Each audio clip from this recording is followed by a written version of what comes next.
Assalamualaikum warahmatullahi wabarakatuh.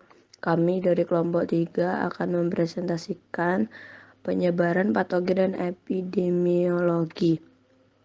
Dengan beranggota kelompok Desi Cahyanti dengan NIM 058, Nita Febrina Pinem dengan NIM 063, kemudian Muhammad Ikhlasul dengan NIM 080, Ani Suhartati NIM 082, Fitrianur 090, Meliana Kafida 092, dan Rofiana 095.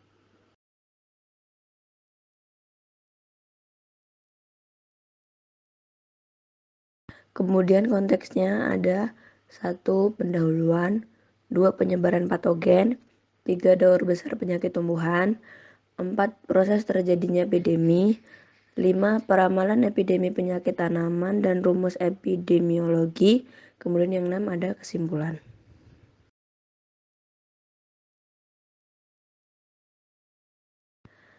Yang pertama, pendahuluan. Kata epidemi berasal dari bahasa Yunani, tersusun atas 2 kata dasar yaitu epos yang artinya di antara, pada atau mengenai, dan demos artinya rakyat, banyak atau populasi. Dengan menggunakan pengertian analogi, maka epidemiologi penyakit tanaman berarti ilmu yang mempelajari penyakit yang banyak berkembang pada populasi tanaman yang mempelajari penyakit tanaman yang mungkin berkembang menjadi wabah. Epidemi atau epidemik merupakan suatu kejadian meningkatkan penyakit dengan hebat pada waktu dan wilayah tertentu dalam suatu populasi tumbuhan. Epidemi terjadi dalam jangka waktu dan ruang tertentu, sehingga tidak terjadi setiap saat dan tidak merata.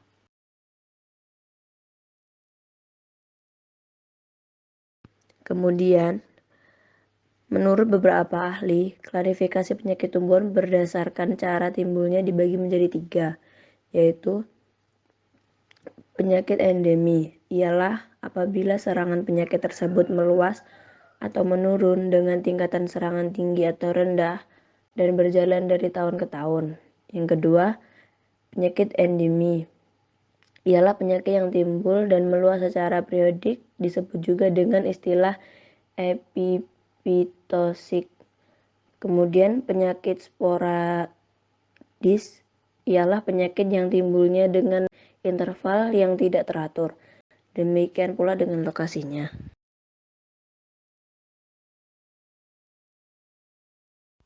Nama saya Nita Febrina Pinem, NIM 1341863. Saya akan menjelaskan tentang penyebaran patogen. Berdasarkan cara penyebarannya, proses penyebaran patogen tumbuhan dapat dibagi menjadi 2, yaitu yang pertama penyebaran aktif dan yang kedua penyebaran pasif. Penyebaran aktif yaitu penyebaran yang dilakukan suatu patogen tanpa memerlukan media lain untuk membantu persebarannya, melainkan dapat menggunakan bagian tubuh patogen itu sendiri, seperti spora pada jamur.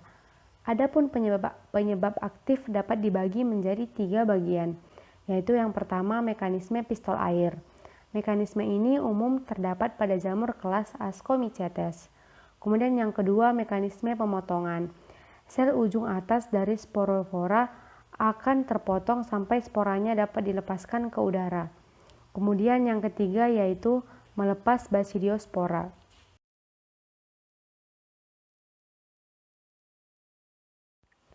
Kemudian selanjutnya adalah penyebaran pasif. Penyebaran pasif yaitu penyebaran yang dilakukan suatu patogen yang memerlukan media untuk membantu penyebarannya. Adapun beberapa media perantara yang membantu penyebaran patogen secara pasif, yaitu yang pertama adalah angin. Banyak jamur parasit yang penyebarannya dibantu oleh angin. Jamur membentuk dan membebaskan spora ke udara dalam jumlah yang tak terhitung, berukuran kecil dan ringan, sehingga mudah diangkut oleh angin dalam jarak yang relatif jauh. Kemudian tanah. Angin membawa spora ke tempat yang jauh. Sesekali spora akan turun dan jatuh ke tanah, sehingga tanah berpotensi sebagai agen penyebar patogen. Kemudian selanjutnya air. Aliran air dapat membawa spora dari satu bagian tanaman ke bagian lain maupun ke tanah sehingga spora dapat tersebar. Kemudian selanjutnya adalah manusia. Manusia merupakan agen penyebar patogen yang paling berpengaruh karena manusia dapat membawa patogen hingga lintas benua dan samudera. Hal ini karena pergerakan manusia yang terjadi dengan cepat. Kemudian selanjutnya bibit tanaman. Bibit tanaman akan menjadi agen penyebar penyakit apabila tanaman yang dijadikan bibit telah terserang patogen terlebih dahulu, sehingga patogen akan melanjutkan daur hidupnya pada tanaman tersebut, bahkan mencari tanaman inang lain. Kemudian selanjutnya serangga. Serangga merupakan hama bagi tanaman sekaligus menjadi vektor bagi patogen yang kebetulan menyerang tanaman yang sama dan disebarkan ke tempat lain. Kemudian yang terakhir adalah alat pertanian. Jika alsintan yang sebelumnya digunakan untuk tanaman sakit dan tidak dibersihkan, maka ada kemungkinan patogen akan menempel pada alat tersebut. Apabila alat tersebut langsung digunakan kembali, dapat menyebabkan tanaman sehat dapat terinfeksi patogen.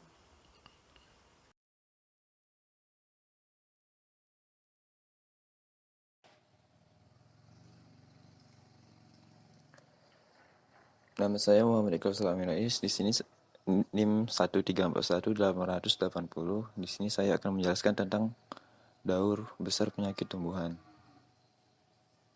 Apabila patogen masuk ke suatu daerah yang baru, patogen tersebut dapat berkembang dengan cepat dan dapat menjadi epidemi yang berat. Kemudian demikian pula apabila terbentuk strain patogen baru yang virulen dan juga adanya kultivar rentan yang ditanam secara luas. Jika jenis tanaman ini tidak musnah, penyakit akan berkurang dan seterusnya menjadi penyakit endemis.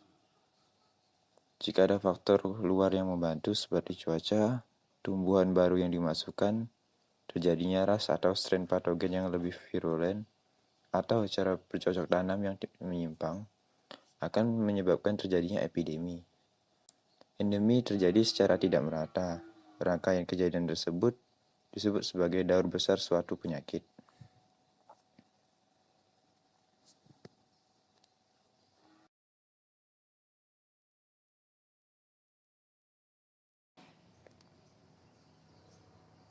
Kemudian, menurunnya epidemi dapat disebabkan oleh beberapa faktor, di antaranya yang pertama ada berkurangnya populasi tumbuhan yang rentan, yang kedua penggantian kultivar tanaman yang rentan dengan yang tahan atau jenis tanaman yang lain, yang ketiga terjadinya populasi tumbuhan yang rentan, keempat adanya usaha pengendalian penyakit, dan terakhir ada pengendalian alamiah atau natural control oleh zat antagonis.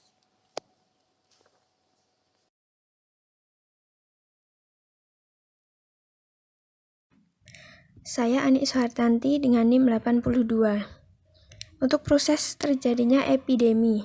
Perkembangan penyakit epidemi terjadi karena interaksi yang tepat pada waktunya dari unsur-unsur yang mengakibatkan terjadinya penyakit tanaman. Unsur-unsur yang dimaksud yaitu yang pertama, tanaman inang yang rentan. Yang kedua, patogen yang virulen atau ganas. Yang ketiga, kondisi lingkungan yang menguntungkan infeksi. Yang keempat, campur tangan manusia. Dan yang terakhir yaitu waktu interaksi.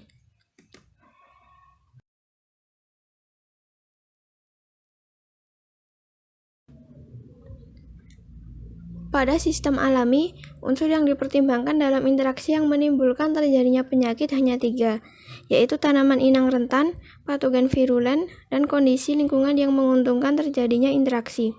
Interaksi ini telah umum digambarkan sebagai skema segitiga penyakit.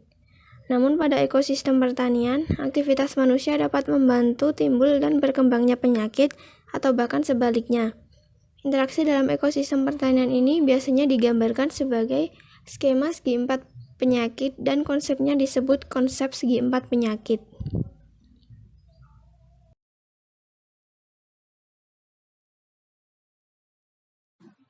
Saya Fitrianur Rahmadianti, NIM 1341890 akan menjelaskan tentang proses terjadinya epidemi.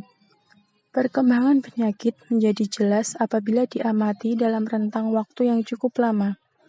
Hal-hal yang dipertimbangkan adalah kerentanan tanaman inang, virulensi patogen, serta lama dan intensitas faktor lingkungan.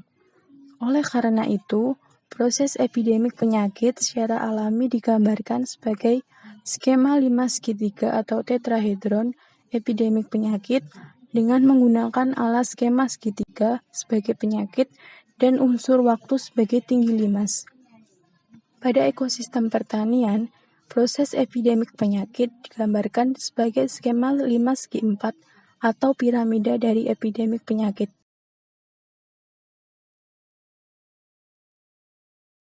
Selanjutnya adalah proses terjadinya epidemi. Menurut analisis konsep piramida, kemungkinan penyakit menjadi epidemik apabila kerentanan tanaman inang meningkat atau ketahanannya menurun. Virulensi keganasan patogen meningkat, kondisi lingkungan mendekati tingkat optimum untuk pertumbuhan, reproduksi, dan penyebaran patogen. Meningkatnya campur tangan manusia yang mengakibatkan berubahnya keseimbangan ekosistem dan rentang waktu yang menguntungkan interaksi inang dengan patogen yang berlangsung cukup lama.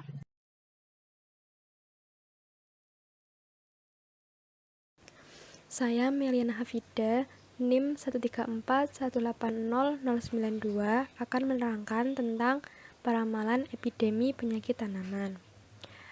Apabila datangnya epidemi itu dapat diperkirakan, diramal ataupun diprediksi dengan jangka waktu yang cukup untuk melakukan usaha pencegahan, maka kerugian-kerugian besar itu dapat dihindarkan. Namun, kebanyakan epidemi itu ditentukan oleh faktor-faktor cuaca yang sukar diperkirakan dan hanya sedikit penyakit yang sudah diketahui faktor penentunya, maka hanya sedikit penyakit pula yang dapat diperkirakan epideminya. Sebelum memulai menyusun sistem perkiraan penyakit, faktor-faktor yang membantu perkembangan penyakit itu perlu diketahui terlebih dahulu. Selain pengamatan faktor-faktor cuaca seperti kelembaban udara, penyinaran matahari, sering juga diperlukan pengamatan biologis seperti kerapatan spora patogen di udara, populasi vektor serangga, dan lain-lain. Apabila data yang tersedia itu lengkap mengenai hubungan antara intensitas penyakit dengan bermacam-macam faktor tersebut, maka cara perkiraan penyakit itu dapat dipastikan semakin tepat. Kemudian, perkiraan penyakit tanaman memungkinkan untuk memprediksi peluang terjadinya peledakan atau peningkatan intensitas penyakit. Dan kemudian bagi kita, itu dapat menentukan apa, kapan, dan di mana tindakan pengendalian itu akan dilakukan. Dalam pengelolaan penyakit tumbuhan, petani harus selalu menghitung resiko, biaya, dan keuntungan pada setiap keputusan. Sebagai contohnya, mereka harus dapat memutuskan apakah harus atau tidak menanam tanaman tertentu pada suatu lahan, apakah harus atau tidak membeli bahan perbanyakan yang bebas virus dan patogen. Petani juga membutuhkan perkiraan perkembangan penyakit tanaman untuk memutuskan apakah tanaman tersebut akan diperlakukan dengan pestisida pada saat itu, atau petani harus menunggu beberapa hari lagi. Dengan asumsi jika mereka dapat menunggu, mungkin akan dapat menurunkan jumlah pestisida dan tenaga kerja yang digunakan tanpa meningkatkan risiko kehilangan hasil tanamannya. Nah, di atas itu sudah diuraikan pada konsep segitiga penyakit bahwa perkembangan penyakit itu ditentukan oleh faktor patogen, tumbuhan inang, dan faktor lingkungan, khususnya cuaca.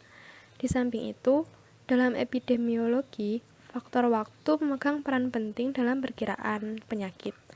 Epidemi belum mungkin terjadi jika faktor-faktor yang membantu penyakit hanya berlangsung selama satu daur hidup patogen. Yang selanjutnya, agar dapat disusun cara perkiraan penyakit yang bermanfaat, maka diperlukan beberapa syarat, yaitu yang pertama, pertanaman merupakan tanaman yang penting, misalnya tanaman pangan maupun tanaman perkebunan yang memiliki nilai jual yang tinggi. Yang kedua, penyakit dapat menimbulkan kerugian besar. tetapi hanya pada keadaan-keadaan tertentu. Kalau pengendalian dilakukan terus-menerus, itu akan memerlukan biaya tinggi, tetapi jika tidak dilakukan, dapat berbahaya dan dapat terjadi epidemi. Yang ketiga, perlu terdapat cukup keterangan, baik hasil pengamatan maupun penelitian, mengenai pengaruh berbagai faktor lingkungan terhadap perkembangan penyakit. Yang keempat, para penanam atau petani cukup siap dan mengerti perkiraan epidemik penyakit. Yang kelima, untuk penyakit yang bersangkutan telah tersedia cara pengendalian yang tepat. Jadi petani itu sudah memikirkan tentang apa saja pengendalian yang akan dilakukannya. Yang keenam, terdapat jarak atau tenggang waktu yang cukup antara diumumkannya hasil perkiraan penyakit dengan timbulnya epidemi penyakit.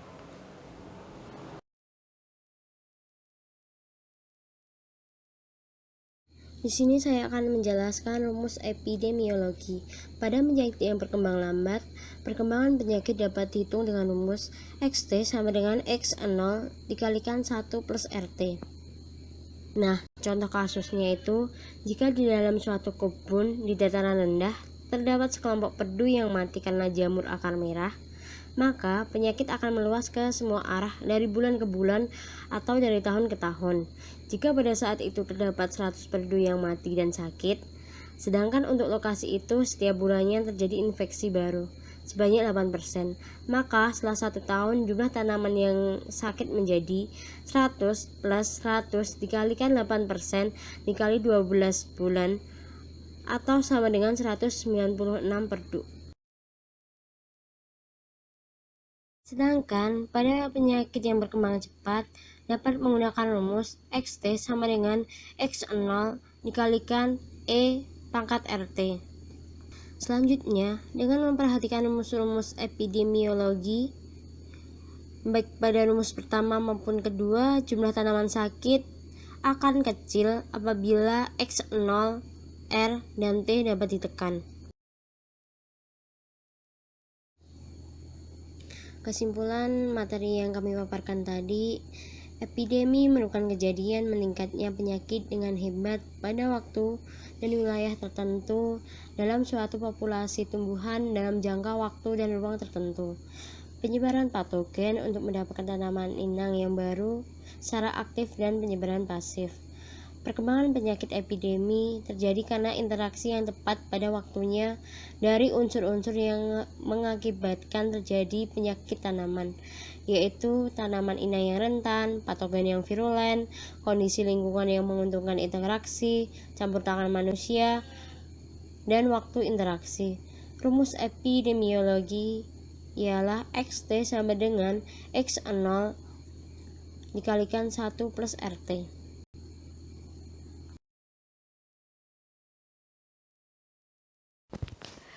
Baik, mungkin sekian presentasi dari kelompok kami. Mohon maaf apabila ada kesalahan dan apabila ada pertanyaan, boleh ditanyakan di kolom komentar. Sekian, wassalamualaikum warahmatullahi wabarakatuh.